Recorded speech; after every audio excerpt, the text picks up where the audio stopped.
ஒரு மனிதனை தாக்கிறதுக்கு சமம் இது. இப்படி அங்க நாங்க போய் போட்டோ நம்பர் வேற ஒரு அமைப்புக்காரங்க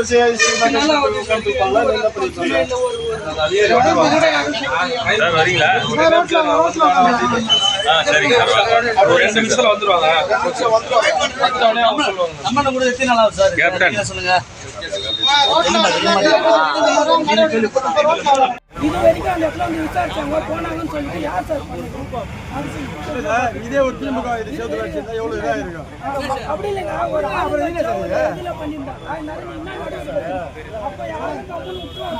வேற ஒரு கட்சிக்காரங்க பண்ணி நாங்க நிறைய தரவுகளை எடுத்து வச்சுக்கிறோம் சார். குறிப்பிட்டு மென்ஷன் பண்ணி சொல்லுவோம் சார். அதாவது கலவரமா மாறி இது இந்த அளவுக்கு வந்து பண்ணியிருக்காங்க. ஒரு 10 பேர் சேர்த்து கொடுங்க. நான் தனிப்பட்ட முன்ன சார் காவல்துறை பயமாச்சே இருக்கு. அதுதான் சொல்றேன். 10 பேர் விசாரிக்க சார். இங்க பாருங்க, நீங்க குறிப்பிட்ட 10 பேரை கூப்பிடுறீங்க. 10 பேர் நாங்க குறிப்பிட்ட கூட்டம்னா இது வந்து ஜாதி காரணமா தான் மாறும். இப்ப நாங்க பண்ணணும்னா நாங்க பண்ணிட்டு இருக்கோம். நாங்க பண்ண கூடாதுன்றதுக்காக தான் நீங்களே வந்து நீங்க விசாரணை செய்து எங்களுக்கு கொடுக்கணும். நாங்க செய்யணும்னா பிரச்சனை இல்லாத போயிடும். இல்ல நாங்க பண்ணோம்னா வேற மாதிரி ஆயிடும். அதாவது புரட்சி பரவ நாயகத்தை தான் கொடுக்க வழியே அநியாயத்துக்கு போகாது. என்னைக்கும் நாங்களா விசாரிச்சு நாங்க விசாரிச்சு ஒரு நிமிஷம் ஆகாது. ஏமாண்டது 4 பேர் இந்த வருஷம் தானா என்ன ஏதுன்னு வந்துடும்.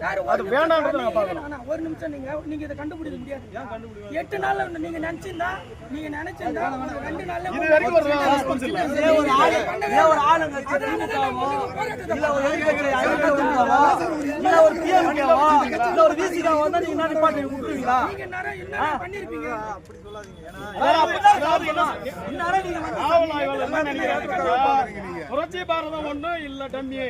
அதாவது வேற கட்சினாக்கா நம்ம பத்தினே இருக்கோம். ஆனா நாங்க எங்களுக்கு வந்து பன்மர தூண்டக்கூடாது என் தலைவர் சொல்லியிருக்காரு. நாங்க எங்களுடைய வந்து கொள்கை வந்து மக்களுக்கு பாதுகாப்பு கொடுக்கணும். மக்களை வந்து அசிங்கப்படுத்தக்கூடாது, அவங்களை வந்து அவமானப்படுத்தக்கூடாது.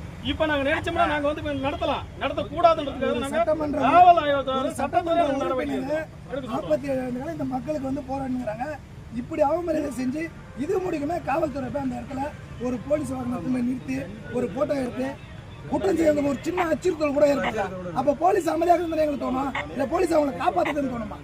இல்ல சார்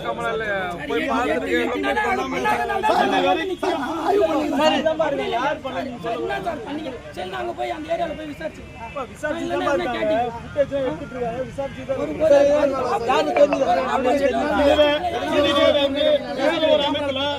இதே வேற ஒரு அமைப்புல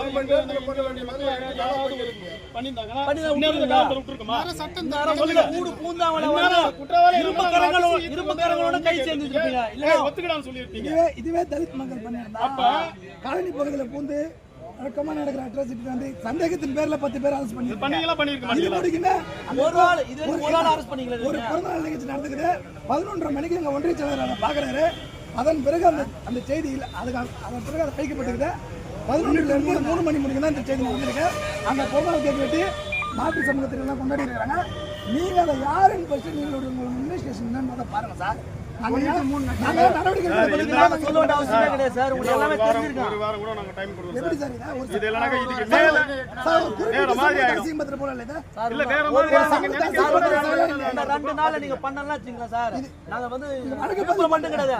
ஒவ்வொரு மாவட்டம் மூலம் நாங்க வந்து போராட்டம் பண்ணுவோம். வழக்கு பதிவு பண்ணிட்டு நீங்க விசாரிச்சு எங்களுக்கு ஆதங்கமா இருக்குது. பத்தி கண்டிச்சு போறாங்க சார். இது தமிழ்நாட்டுல எங்கேயுமே நடக்கல. காவல்துறை கிட்ட நாங்க அனுசரிச்சு எவ்வளவு சட்ட நடவடிக்கை எடுக்க சொல்லி நாங்க எவ்வளவு செஞ்சோமோ அவ்வளவுதான் செஞ்ச முடியும். எங்கள்கிட்ட சொல்லிட்டு தான் அப்புறம் ஒரு சட்டத்தை வாரம் மீறி செயல் பண்ணணும்னு சொன்னாக்கா அது ஒரு தெரியும். வாரத்துல புரட்சி பாரதம் என்னன்றது எங்க ஒன்றிய செயலர் அதிகாரிகளுக்கு தெரியும். இவர் அந்த பக்கத்திலே வச்சுக்கிறாரு. இவருக்கு அச்சுறுத்தல் ஏற்படுது. ஒரு சோறு விளம்பரத்தை அழிச்சா இது இந்த மாதிரி நம்பிக்கை ஏதாவது நமக்கு எப்படி சார் இது? இதோதான் இருப்பீங்களா நீங்க எல்லாரும்? இல்ல நாளைக்கு அவர் உயிருக்கு ஏதாச்சும் போயிட்டா கூட இன்னும் ஒரு 10 நாள் டைம் இருக்கு. ஒரு காவல்துறை கொஞ்சம் மக்களுக்கு எங்களுக்கும் கொஞ்சம் பாருங்க சார். சொல்லுமா. எல்லாம் இது ஒரு சமூகத்தை குறிப்பிட்டு ஒரு சமூகத்தை இழிவுபடுத்த செயல் சார் இது.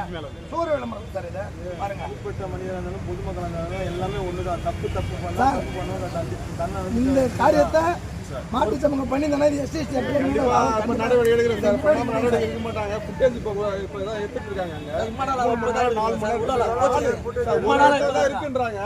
ஒரு இடத்துல தான் இருக்குன்றாங்க. அதுவும் மொபைல்ல பாக்குற மாதிரி சில்ல பாக்குற மாதிரி இல்ல, மொபைல்ல பாக்குற மாதிரி இருக்கு. மொபைல்ல வந்து ஒரு 4 மணி நேரம் ஃபுட்டேஜ் எடுக்கிறது வந்து இதா இருக்கு. அதனால போட்டு அது போட்டு அதுல பார்த்தா கூட தெரியும் சார். இல்ல அதான் கேட்டுருங்க. அது வந்து அங்க இருக்கு. ஹெட் குவார்டர் வந்து மதுரைப்பட்டில் இருக்கு. எல்லாமே லெட்டர் கொடுத்துருக்காங்க. அதுக்கு தனியாக ஆள் அமைச்சிருக்காங்க. இப்போ சிஎம் ப்ரோக்ராம் ஒரு 5 பேர் அதில் போயிட்டாங்க. அதனால ஆள் ஷார்டேஜால தான் நின்றுருக்கே தவிர மற்றபடி விசாரிக்க கூடாது. அந்த இடம்லாம் வேற எதுவுமே கிடையாது. எந்த ஒரு சிக்கல் இல்லாம ஒரு ஆளுங்க வச்சு நீங்க நேரம் என்ன பண்றீங்க? 5 பேர்த்துக்குள்ள வச்சிருப்பீங்களா இல்லையா? 10 பேர்த்துக்குள்ள வச்சிருப்பீங்களா இல்லையா? ஏன் அதை நீங்க எடுக்க மாட்டீங்க? ஒரு தலித் அமைப்பு தலித் தலைவர்னா அவ்வளவு கேவலமா உங்களுக்கு? இப்பதான் என்கிட்ட வந்து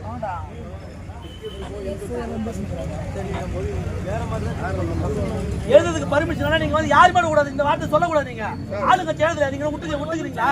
நீங்க கம்பெனிக்கிறீங்களா? அந்த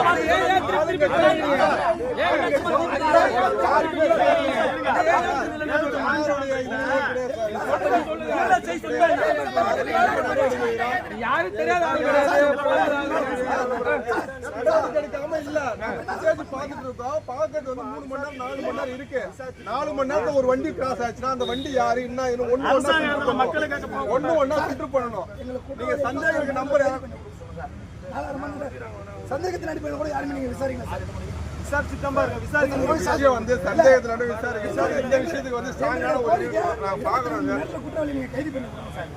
கைது பண்ணுங்க சார். வேற எதுவும் சொல்ல சார். ஒவ்வொரு மாவட்டத்துக்கு மாவட்ட தலைமையில வந்து போராட்டம் பண்ணுவோம் சார். விழுப்புரத்துல வந்து பயங்கரமா பண்ணுவாங்க. தப்பு பண்ணணும் அவங்க எழுத சார். ஒரு ரூபாய் காவல்துறை நடவடிக்கை பாக்குறோம். நான் வந்து அது 3 மணி நேரம் 4 மணி மானிட்டர் இல்லன்றாங்க. ஒரு செல்ல பாக்குற மாதிரின்றாங்க. செல்ல பாத்துட்டு இருந்தோம். அவர் என்ன திடீர்னு செல்ல எங்க பாக்குறாங்க.